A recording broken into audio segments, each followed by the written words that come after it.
about Kled is all of a sudden you can get multiple members involved in the action if you build yourself a small lead. If you're able to ult aggressively forward in the lane ganks on things like Jin Zhao, so much more impactful than you would otherwise think. They go with the safe one, leave the Swain top here. Still, Elise jungle coming in for the first time. It is a pick that got nerfed. It got basically killed in professional play for so long, but a couple of buffs have happened, and a meta now where early ganking junglers have really looked great. Brings the Elise back for Broxah specifically. You still need to be careful. If Jin Zhao jumps you, you're going to go down very, very quickly, but your early ganks are still insane. What I feel like is both of these teams have got a composition that when ahead, it can snowball out of control really, really quickly. There's a lot of tools and a lot of pick power and skirmishing power that can be leveraged. So this early game will be crucial. Yeah, and both teams kind of just want to get to an area first and then be able to force fight. So interested to see if a team does generate an early gold lead, how the opponents react. Oh man, ladies and gentlemen, the last quarterfinal at Worlds 2018. The winner will face down Cloud9, and it is Fnatic versus Edward Gaming. These two organizations have a lot of history, a lot of pedigree, a lot of wins in their past. And today the favorites are Fnatic. If you are a Fnatic fan, you should be terrified because every favorite has fallen. And EDG went into 2015 Worlds off winning MSI, upsetting Faker's SK Telecom. They came in to that quarterfinal as favorites. People were waiting for them to turn the tournament on its head. Def teleported to a ward on Kate, yes, I and remember. the sky fell down. Today they have an opportunity to exact revenge. Listen to that crowd. A lot of Fnatic chants coming from Bexco in Busan. And we just have a fairly defensive start on the side of Fnatic, a little bit of shenanigans on the side of EDG. They've grouped up in that pixel bush in the river. Might find themselves a Hillisang as the observers have toggled division. This is what Fnatic see currently. A bear trap on a rope. Will catch onto Burpo. It's a small advantage for Kled and Skarl as he continues to run him down just a little. A nice little trade from Ray early on. Gets a little pullback again. Meanwhile, around the red buff. All right, Pulverize comes down from Hillisang and engaged from Haru. The knock-up will catch onto Hilly. He's got Flash available. Flashes over the pit. Here comes Haru. First blood picked up by Scout. And all of a sudden, EDG on the board. And Scout gets first blood. That is huge for the EDG lineup. We've already talked about the isolated 1v1. He didn't even need to burn a summoner. They also get the red buff now. Top lane, they keep trading. Ray will almost get his mount back. Still, I love what EDG is doing here. I love the draft for game one with so many ways to constantly force plays in the early game because Fnatic, they're greedy in the early game. They take big chances when how they play laning phases. They want to be aggressive. They want to look for fights. And EDG with these tools, they can answer every single time. And that's important. And now being able to continually visit that bottom lane. No summoner spells available on Hillisang. Massive advantage right now in the jungle for Haro. I think right there, Broxah was expecting Haro to actually walk into his jungle. Here we get the level 1. We were watching the fight top lane. 2v3 at first. Hilly does get a knock-up, but he's taking a bunch of damage in return. And you can see as soon as Caps uses the AoE stun to try and keep Scout out, there was a big go sign that came out of EDG. They said they no longer have one of their best level 1 tools. Let's continue that fight. And now you know EDG are going to push in this bot lane. It's an Ezreal Alistar. It's a very defensive lane from Fnatic. It is very much a, hey, we don't need to worry too much about this lane dying, but they will go down in CS. Their turret will take damage, and that's going to be a bit of an issue. Well, we'll see how well Fnatic play around the solo lanes. If they can get Whippo and Caps into a comfortable position. Whippo, after taking a lot of negative trades early on, has shoved this wave heavily into Ray's waiting hands. And of course, when you are playing with Elise against you, the risk of dives is ever great. That's what I was going to say. They lost sight of Broxah as big trade in the bottom lane. Take a look at this. Hillisang down to 200. Just as Mako and iBoy are pushing this wave on a turret, they're just trying to reduce CS for Rekla. And look what they're doing. They're invading again. They're tracking Broxah. Elise is all about the early game. All right, good flash from Broxah. Gets away with his life. Mako doesn't commit anything more. Edward Gaming have come out swinging and have put Fnatic on the defensive. Exactly, and they're stopping Broxah from getting off any early ganks. That is super, super important. Haro is just checking everything. There's one ward in the jungle as well, but more importantly for them, they know the camps on bot side are dead, so Elise will most likely go to top side. A big trade here on the top lane. It just feels like every time champions meet, there's the threat of someone going down, but Spawn, for the time being, Bwipo seems to have won that trade. Yeah, absolutely, and I think he's going to continue to win the trades because Ray came back without a refillable potion.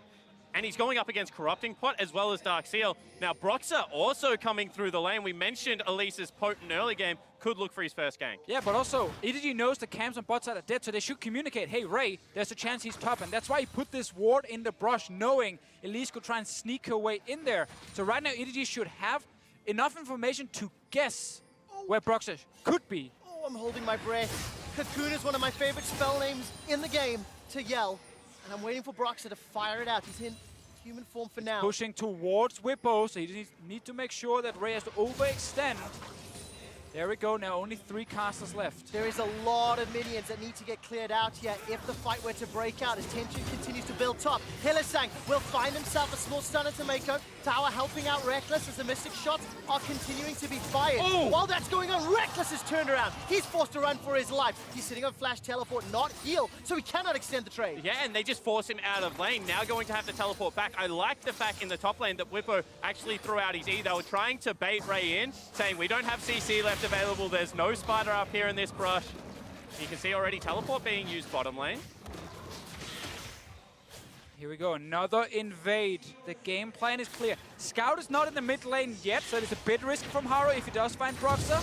And He's fighting him. Exactly what you're talking about, Deficio. If Haro jumps onto Broxah, there could be trouble, but a point-blank Cocoon helps out Broxah. Haro decides to turn around. Here comes Cap, the flawless duet, waiting for the stun. Will miss! Haro gets away for now. Finds himself in the blast code, jumps into Bwipo's hands. Bwipo slays Haro. There all of a sudden, Squirrel is running for his life, but another great Cocoon. Broxah keeps himself alive for a few seconds longer, jumps back into spider form, and is taken down by Scouts. It's a 1-for-1 right here, but there are some basic rules in League of Legends, and one of them is do not invade the enemy jungle if your own mid laner is not there. He did anyway. He walked in, he died. Caps now. Oh! Now remember, Caps flashed over the wall. He needs to get this stun. A flash over from iBoy. iBoy picks up the 3rd kill for EDG. And that's a massive play out of Ivo because he left bottom lane with his teleport. He got nothing for that in the top side after winning that trade against Rekkles, now able to return with a kill. So, mid lane, bad for Caps. He's now died. Scout is still in the lane. He's actually going top now with Haro. Meanwhile, on top lane, Ray got chunked low again from that little fight. And Whippo got double buff with that kill. He's pushing in the lane. And this is why people are loving this world. As we take another look, this is just an aggressive invade. But once again, no scout in the mid lane means that Caps is able to be there so quickly. Burns the summoner spell, he just wants in on the play. Yeah, and then I think actually the stun does not connect. Haro does manage to get away for at least a little bit. He will die the Whippo, but that's when you get the return. The TP comes in from iBoy to join the fight. He's not going back to the bottom lane, and Ray knows he will survive as long as he takes down the Elise. Another fight. Yeah, as soon as we come out of the replay, Caps is being jumped on. This is a 3 versus 1. Hylissang has arrived, but can he turn it around? That flash headbutt was simply not good enough. Haro escapes with his life. Roxanne Hilly late to the party. Ladies and gentlemen, Edward Gaming have a 1,000 gold lead at 7.5 minutes. And I just feel like we're going to get pulled out of a lot of replays early because there is so much action happening around Summoner's Rift at the moment, and League of Legends right now just seems to be early lane advantage into skirmish, skirmish, skirmish. EDG showing that they are one of the best skirmishing teams. And this is why we said we love this draft from EDG and this planned game 1. You combine the Xin Zhao and the LeBlanc together. It's all about mid-jungle. It's all about shutting down Caps. They've done that twice now. He's down in CS, he's down in kills. 3-0 Scout on the other side. Because you look at pre-tournament expectations for EDG, and it's all about they have great individual skill, but after 20 minutes, the map deteriorates, it falls apart. How do they set up their Barons? It's just not good enough on the world stage. Well, so far we've seen that really all you have to be able to do is team fight to take Barons at Worlds, and EDG also able to show that even against some of the best players in the EU LCS, they're able to continue to build these individual leads. Oh man, they play against some of the best players individually in the world in LPL all the time, so they're not going to be too scared of the names on the other side.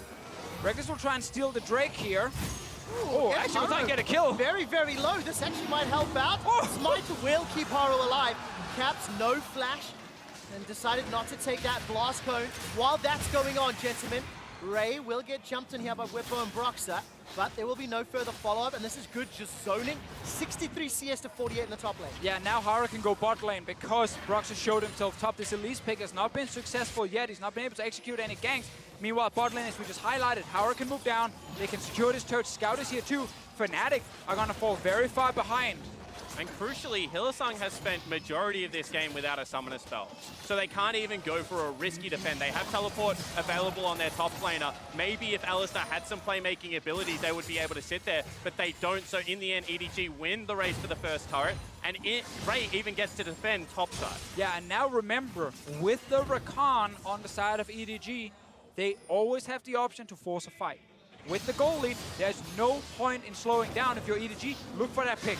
And the popularity of Kai'Sa was due to how good for a crit 80 carry she is at this stage of the game. With the W, with Rakan, such a boost to the attack speed steroid, she doesn't go through the same trough as someone like a Jinx, someone like a Tristana goes through, and still scales into late game relevance. So what about a full mana Ezreal? Not what I would ideally have in a mid game. So what you're trying to say is there's a power trough right now for Reckless's Ezreal. You gotta wait for the tier. He's lost the tower, waiting for tier to be fully stacked, down 10 CS. But look at the CS discrepancies between top and mid. Obviously, Whippo is very far ahead, while Caps is still trying to find his way back into the game. Why does he have a third tier, Martin? He wants an Iceborne Gauntlet. Okay. Eventually, he will get there. Takes a bit of time. Let's see whether or not Fnatic will get that time. You know, if Edward Gaming can accelerate, they've got a 2,000 gold lead already. They've got skirmishes, and they've got a lot of opportunity to maintain control in this game, because I really like the proactive play I've seen from Edward Gaming to open up this quarterfinal. They also just have the tools, you know, things like the Kled ultimate, the flash engage off Rakan is so much greater than what you currently have with Hylissang. No summoner spell available, and the Elise without even first jungle item, let alone something like Boots 2 to be able to run into these fights. Yeah, Elise is not a team fighter.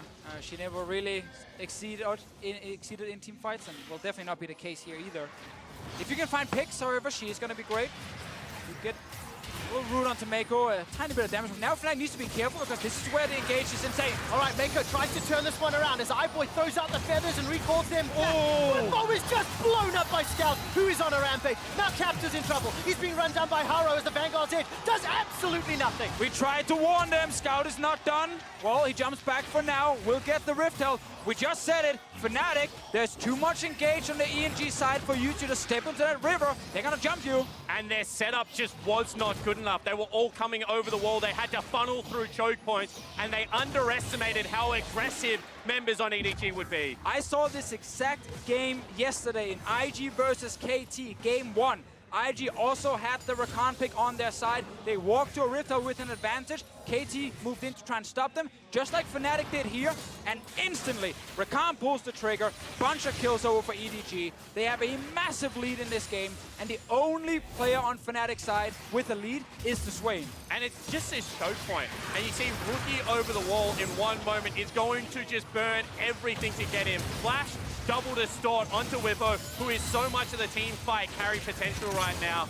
You can see after that it's just full-blown retreat. And to just highlight the aggression, Scout still wants more. He gets the additional summoner spell, just eking out every advantage. Such a fantastic start for Edward Gaming. And like we said just before picks and bans, Mako and Haro, these are the two that team up, that are the initiation tools, the forward-stepping players for Edward Gaming, and they are working exceptionally well together. It's just the perfect start to the game here. All the way back from draft into how they've actually executed, especially around Scout's LeBlanc. He picked up that first blood on the invade. He's been able to get multiple kills around mid against Caps, who's 0-3 now, trying to get a wit's end on Irelia, but he is so far down in this game. Broxer and the rest of Fnatic trying to see if they can create a pick here. I'll keep my eyes on it. Itemization-wise, is starting to come in. Storm Razors and Ludens for Eyeboy and Scout. That Iceborne Gauntlet has been completed for Reckless and Caps. He's still working towards that wit's end. It'll be a little while before he's got power. If there is some solace for Fnatic fans, think back to the group stage where Fnatic and specifically Caps fell behind early in several games.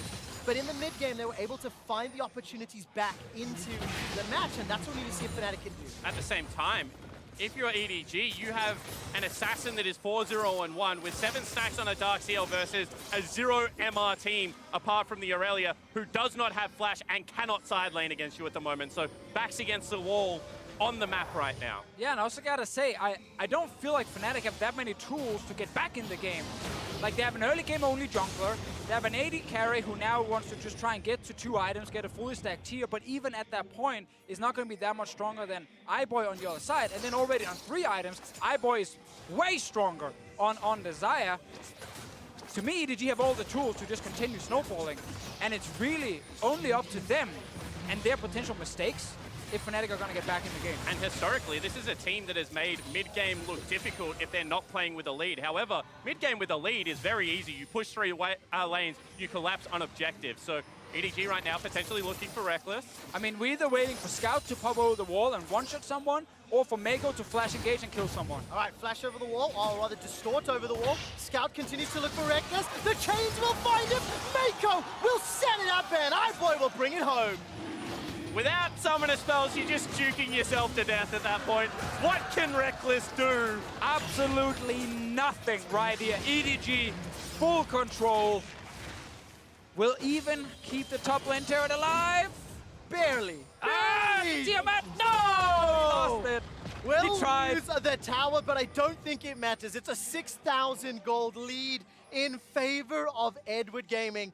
And I'm not really a superstitious person, but this whole first seeds falling nonsense is definitely becoming more believable when you see how well EDG are playing in the first game. And also this play-in stage thing that's coming through all of a sudden. Oh. G-Rex unfortunately missed out on that buff, but everyone else from the play-in stage has shown up in this quarterfinals. I think it's impressive to see how Edward Gaming have improved over the course of the World Championship. Some of their first games in the group stage against Mad Team, for example, they had a 20-minute Baron dance, for goodness sake. I don't expect that to be true today, but let's see how they play the mid-game, because as you've already said, Spawn, EDG have shown weakness in that stage of their play. They certainly have, but I want to just continue the conversation on play-ins to now, because I think that EDG have actually shown that international scrims, extended period, can actually help you improve holes in your game plan. And the same holes from regular season where they're in play-ins, you know, they started to creep in groups when they played their first game versus KT,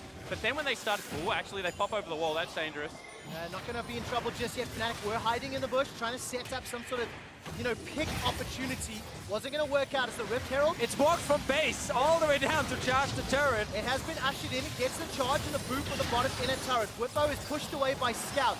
Scout with the Ludens is really doing a lot of work as Whippo's going to try to wave clear. Here comes Scout again. Whippo forced to run for his life. This is a 5-on-5 in the bottom lane. Remember, now to go in. Caps gets caught up. He's able to flash for now. There's a lot of damage in return. This is the only chance for Fnatic, but it's already a kill onto Cap. Whippo goes golden up in the top lane. They are routed and running for their lives. Yes, there's almost one back with the Demonic Ascension, but it's simply too little and it's simply too late. And Fnatic get the fight with the turret still up and everyone charging past, but it is still a wash for EDG. They rinse Fnatic and now they look to continue their pushes. EDG, they have so much damage on their side, and the front line, while it's not the big tanks, it's actually some champions that are hard to burn down fast. Xin Xiao ulti means you can't just burst him. And then, of course, Ray, who's sitting on his mount, constantly dancing in and out of the fight. So Fnatic, they don't have the damage right now to actually stop EDG. And Whippo took so much poke at the start of this, so you can see EDG wants to go. He's sitting at a quarter health. He feels like he has to go in. He only has one soul shard, but a big ultimate from Caps nearly was enough to turn this around. In the end, however, EDG, iBoy is still full HP. Scout did take a bit of damage towards the end, but he felt safe for most of the fight. And that was the key thing. It doesn't matter if you kill Harrow. If iBoy's right behind him with 100% HP, just shooting away with 2 items, EDG wins the fight. 18 minutes into the game, EDG extend that gold lead to around 8,000. 4-0-5 for Scouts LeBlanc. 3-0-4 for iBoy Xayah. And think back to the level 1, think back to Scout picking up first blood, starting the snowball, and sitting on 10 stacks on his Soul Stealer. Yeah, exactly right. Goes back, buys himself a book, says this game is going pretty good. I would like to record it in the history. And when you're 4-0 and 5, you got a 60 CS lead over someone like Caps. You do have the confidence to be able to go for builds like this. Yeah, exactly, because Fnatic, they gambled a bit with the Elise right here, and they took Irelia with the Elise together. Could be a great combo if you do manage to succeed with the ganks, but Haro and EDG had that plan of invading early game, tracking Broxah down and make sure he couldn't go to lanes. Worked very well for them despite that one death he had early on. Let's see what happens now with the Siege Eye-Boy and the rest of EDG, 4 members topside, and Ray's bot lane. They do pull away from that because they want to allow Ray to split push, maybe have some time to go back. 3 items kind of is where Xayah comes online, but I don't think it was actually a bad draft from Fnatic. I actually like the idea they had. This follows the tournament meta in terms of where you need to be aggressive. It was just that EDG had the read on how to play out that early game. Exactly, they knew how to stop the top side. We said it in draft, Fnatic's bot lane was leave them alone. It's Ezreal, we don't need to do anything there. And then, ooh, Elise, gank mid, gank top, it's gonna work. And that's what EDG shut down so well, which was very, very effective on their side. Let's see what happens around the turret. All right, Mako very easily escaped this time around. Caps is only sitting on the wit's end for now, and the Flawless Duet did not find a target, while Reckless is poked away by that Sigil of Malice. EDG, 6 towers to 1 as we crest 20 minutes. That means Baron is alive, and that means EDG can stop baiting. And I really hope Hylissang took unflinching, or whatever that mastery is where you get more tenacity for no summoner spells, because I have not seen this guy with Flash the whole game. That's the plan. Every single time I'm like, he can look for a pole flash, he can look to maybe chuck someone back under turret and get them blown up. It just has not been there. Maybe he doesn't want to have it for team fights, knowing that if he does go in with Flash, he will just die because his team has no damage behind him. It's like, if it's always on cooldown, guys, I can't engage. That's the next level zone now. Let's see whether this works or not. Whitboy's just going to get blown up here. Eye-Boy's on a rampage, 4-0-4. Mako as well as Scout there for the assist. Now, Whitboy does have teleport and 30-second death timer, so maybe he can join some sort of play, but it is looking so dire for Fnatic. Yeah, and the 3rd Infernal Drake is coming available, so they don't even have to go towards it. They've just rolled the dice, come up absolutely massive. And they have 4 players who actually really like Infernal Drake. And this starts to become demoralizing. You have to talk about best of 5. This is going to be, hopefully, a very long, drawn-out series. And getting crushed in game takes a lot of mental resilience to be able to recover from. Yeah, especially because you spent the last couple of days really preparing your first blue side draft and probably your first red side draft, but Fnatic knew they had first seed. Blue side is what they're picking. Here's the entire plan going into the game. It was first pick Irelia, saying we know if we first pick this, we can swap it between 2 lanes and we can try and carry with the champ as we saw in groups. However, EDG's answer was Zyra Khan.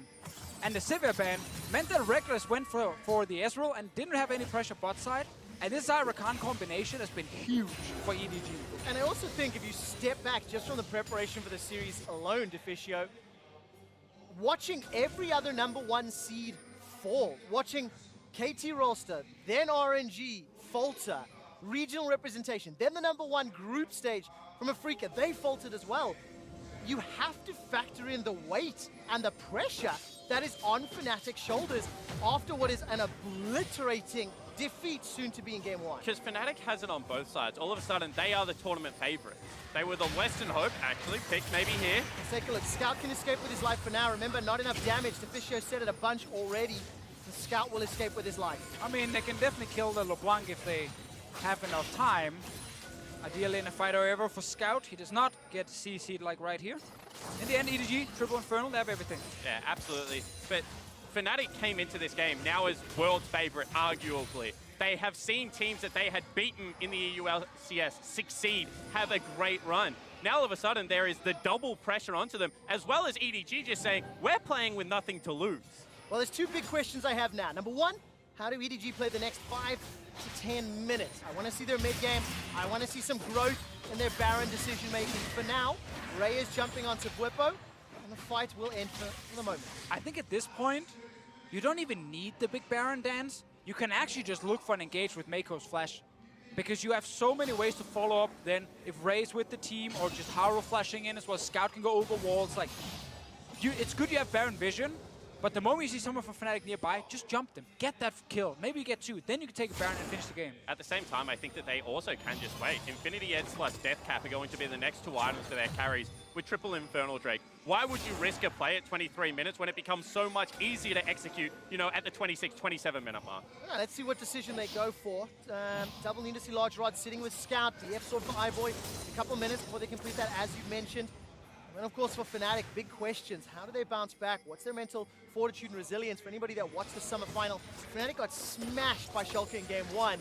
Sub Soaz back in, and then they proceeded to dominate the final. So this Here we go. Unknown, and this is exactly the engage that Fisher was talking about. Caps is already out of the fight. Yes, he gets to throw down the ultimate, but I don't think there's enough damage follow-up. A flash engage from Hilly. He sets it up. Only Mako is down. Now Ray is sitting in the back end. He's looking for Reckless. Will find him with violent tendencies. Drops down into the pocket pistol, and Skarl is charging up. Scout now starts to push away Broxa as he's blown up, and Scout is unstoppable.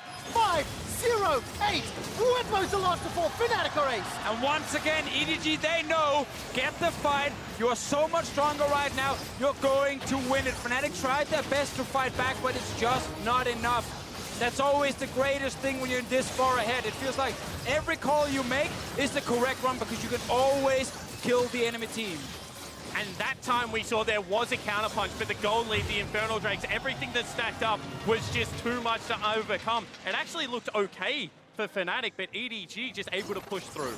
And now to make it even better, they can go back and get your items spawned. There might be a Death Cap coming. I think an IH. There's 24 stacks of Scout, Soul Stealer as well. All right, let's see his AP right now on the LeBlanc, as I'm just checking over here. He's on 759 AP.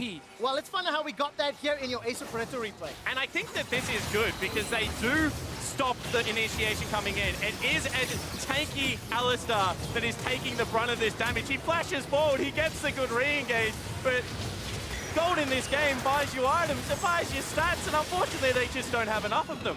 Ray gets into the back line, takes down Reckless in no time, and while Whip on the Swain here, he is strong. He's the one member who's actually able to do something in the game. Oh, to find Ray. Okay, this is a 3-on-1. Ray will most likely go down. It's a shutdown gold. Big bonus gold to Reckless, but it's too little and maybe too late. It's a 13,000 gold deficit, and the rest of EDG, they're trying to collapse. I'm watching Haru. Can he find Look for your Scout's damage. Charge. Scout can just insta-give people nearly 800 Here we go. ability Oh! power. Scout is godlike, 25 stacks, and that is disgusting damage. And just the wizard of the LPL. Now you see him, now you don't. Unfortunately, erases him, and he's still looking for more. EDG looking so confident in game 1. The inhibitor's going to fall just before 27 minutes with Ezreal, played by Reckless, not in the fight. EDG are not done yet. They're looking for the Nexus. Scout, he's going to zone away Broxa. He dashes forward to the W, gets the sigil down. Now Hylissang tries for an engage, but there's simply not enough follow-up. iBoy gets the first of the Nexus defense, and now all of a sudden Ray turns his attention to Whippo. Whippo's got that demonic ascension, but he gets popped quicker than a hot air balloon. And there's Haru dashing forward with a charge. Whippo goes down, the Nexus is the focus, and Edward Gaming strike first. An absolute shellacking for the LPL lineup. Really digging in there. They just enter the base and they refuse to leave. I mean, that's how you start a game 1 in a best of 5 when every second seed has already beaten the first seeds.